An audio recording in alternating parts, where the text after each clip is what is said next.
through Friday, 6 a.m. to 7 a.m., also known as Solomon Jones Wake of the Word, well, warm-up act. We're getting you ready for the 3-hour show to come. And so this morning we're going to go through all of the big stories as fast as we can. Sitting across from me is Bishop Dwayne David Royster.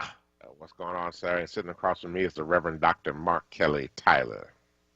Fresh back from Georgia. I got... Oh, you did get back. Okay. I was red clay on my feet. Red clay on your feet. I wanted to go down there and see for myself what's going on. What's the status of things? I've got an interest in a little thing called a U.S. Senate runoff down there. Yes, sir. Yes, sir. We should talk about that. Anytime you like. Yeah. Right. And so listen, folks, to be a part of this conversation, well, you're already listening wherever you are.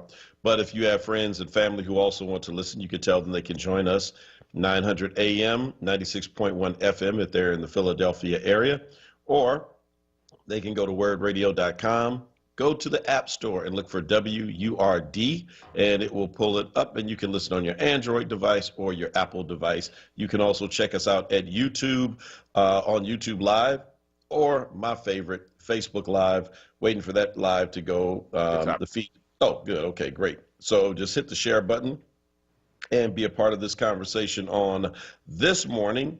As I tell you, we're going to cover a lot of ground on this morning. And, oh, boy, can we start in Pennsylvania? Yeah, let's start in Pennsylvania. You going to start with your boy, Rudy Giuliani? How did you guess? I mean, you know, I know I've said this before, but God knows. I mean, I just really have to understand. Have you ever seen someone just fall off like Giuliani?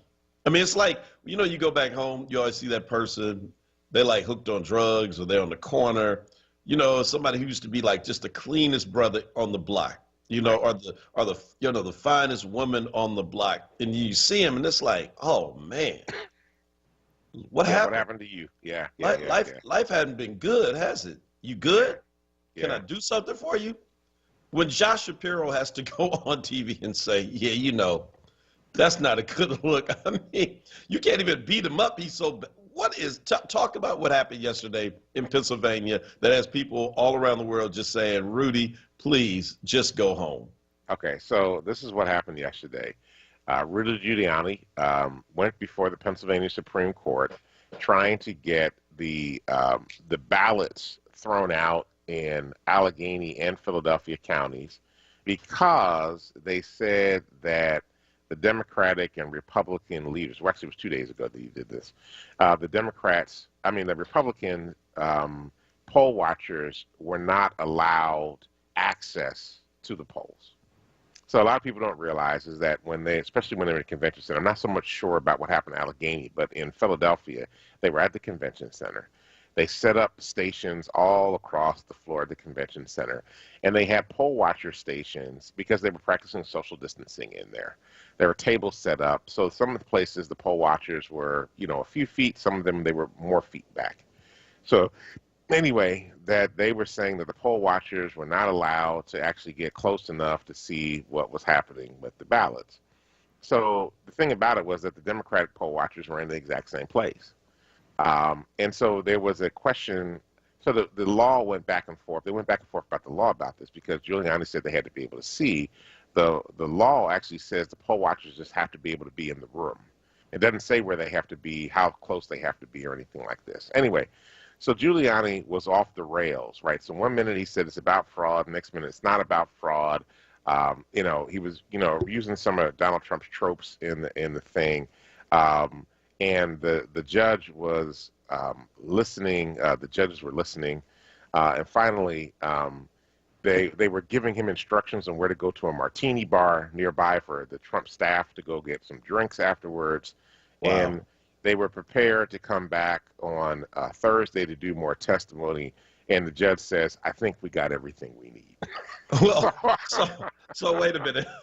So. Just the argument itself, right? So first of all, let me explain to you, Rudy, why maybe in Philadelphia they didn't want your poll watchers that close to them. because in Philadelphia, we actually take COVID-19 seriously. Right. Unfortunately, we've had too many deaths of people that we know. Too many people have been sick. And I mean, Jordan Harris, state rep, just announced yesterday he has COVID-19. You know, we take this very seriously. We know in some of the other counties outside of Philadelphia and Allegheny, people are a little bit more lax about COVID-19. We've seen the rallies of the Trump campaign out there in the middle of the state, you know, no mask, all up in each other's face, yelling and screaming, yeehaw. So perhaps, I don't know, but just maybe they had a concern that the workers would not be infected with COVID-19.